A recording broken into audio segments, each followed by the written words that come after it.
সিরিঞ্জের বহুবার ব্যবহার আর ভাইরাস আক্রান্ত গর্ভবতী মায়ের থেকে নবজাতকের দেহে আরো একই পথ দিয়ে প্রবেশ করি। আমি হেপাটাইটিস সি। আমাকে অবহেলা করলে আমি লিভারে বাসা বাঁধি, মরণ রোগের সৃষ্টি করি, সিনোসিস অফ লিভার, ক্যান্সার রোগের সৃষ্টি করি।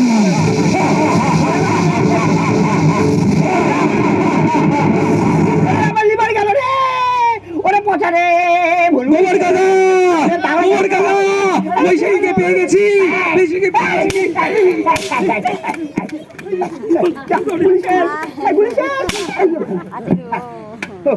তোরা এই, কি হলো? এটা কি হলো? এতগুলো লোকের মাঝে তুমি আমাদেরকে ভয় পাইয়ে দিলে এইভাবে? হ্যাঁ, না কি বুঝি তোরা তো চেঁচামেচি করিস কেন? চেঁচামেচি করিস কেন? মানে শোন না, কি হয়েছে? ওই যে ইয়ে কে? ওই সাইলেন্ট কিলার। সাইলেন্ট কিলার কি হয়েছে? সাইলেন্ট কিলারটা এসেছিল। হ্যাঁ, এখানে সাইলেন্ট কিলার এসেছিল, তো বললো বললো কি? ওর নামটা কি যেন, কি একটা হ্যাপা। এই হ্যাপা নাকি হেপাটাইটিস? হ্যাঁ হেপাটাইটিস, হেপাটাইটিস এই বিসি। ও বাবা, 5টা! না বুঝি ওকে ধরা আমার তো সহজ না। হ্যাঁ আমি বরং গরু খুঁজতে যাই। হ্যাঁ, গরু খুঁজতে? আরে, আরে, দাঁড়াও, দাঁড়াও, দাঁড়াও, দাঁড়াও। কোথায় যাচ্ছ? আরে বাবা শুনো না, আমি শুনে আসলাম বাড়ি থেকে, ঠিক আছে? ওকে ধরা নাকি খুব সহজ কাজ। কি বলে? হ্যাঁ, খুব সহজ কাজ। আরে বাবা খুব সহজ, তুমি কথাটা তো শোনো মন দিয়ে। এই দেখো, তুমি আগে বলো তো, তুমি খাবার আগে ভালো করে হাত ধুয়ে খাবার খাও তো? যখন মনে পড়ে হাত ধোয়ার কথা তখন তো হাত ধুই। হ্যাঁ, যখন মনে পড়ে মানে? আরে খাবার আগে সব সময় সাবান দিয়ে ভালো করে হাত ধুয়ে খাবার খেতে হবে, আর সব সময় বিশুদ্ধ পানীয় জল পান করতে হবে, তাহলেই তো হেপাটাইটিস এ আর ই কে আটকানো সম্ভব। মানে ভুলু তুমি বলছো যে বিশুদ্ধ পানীয় জল, বিশুদ্ধ খাবার, টাটকা খাবার খেতে হবে, আর খাবার আগে না না অবশ্যই হাতটাকে ভালো করে পরিষ্কার করে খেতে হবে। একদমই তাই। তাহলে ওই হেপাটাইটিস এ আর ই কে শরীরে থেকে মানে শরীরে ঢুকবে না, না, ঢুকবে না। ওদের ধরতে পারবো, তাই তো? হ্যাঁ। হ্যাঁ বেশ, কিন্তু বাকিগুলো দেখো কাকা, হেপাটাইটিস বি কিন্তু ভেরি ডেঞ্জারাস, হ্যাঁ খুব ভয়ঙ্কর, কিন্তু মানুষ বুঝতেও পারে না যে তার শরীরে সেটা বাসা বেঁধেছে, তাই খুব সাবধান। শুধু ভয় থাকায়, আরে তাকে ধরবো কি করে, সে কিভাবে শরীরে ঢোকে, এগুলো বল না। বলে দিচ্ছি, এক্ষুনি বলে দিচ্ছি। হেপাটাইটিস বি শরীরে আসে 4টে দরজা দিয়ে।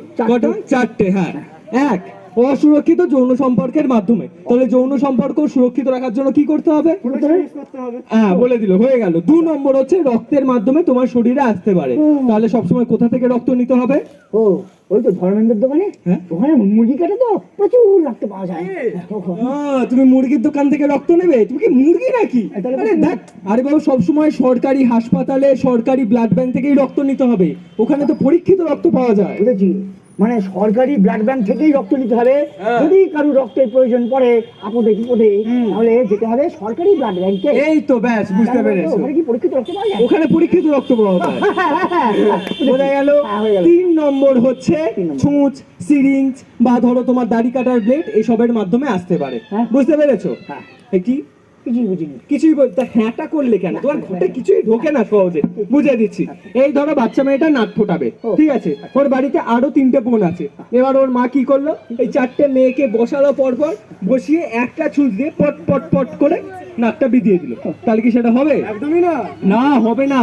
একটা ছুঁচের ব্যবহার একবারই একজনের জন্য করা যেতে পারে, একাধিকবার করা যাবে না। বা ধরো তুমি দাড়ি কাটতে গেছো, সেখানে দেখে নিতে হবে নাপিত যেন নতুন ব্লেড দিয়ে তোমার দাড়িটা কাটে। ও হ্যাঁ, বুঝেছি, তার মানে ভুলু তুমি বলছো যে একটা ছুঁচের ব্যবহার প্রত্যেকের জন্য একবারই করে, একবারই করে। সেই ছুঁচের ব্যবহার যেন দ্বিতীয় ব্যক্তি না করে। হ্যাঁ, তাই তো? এই তো বুঝতে পেরেছো। আর এই দাড়ি কাটানোর সময় সেলুনে যখন আমরা যাবো তখন দেখে নেবো যে নতুন ব্লেডে নাটুক ভাই আমার দাড়ি গোপ কাটছে কিনা।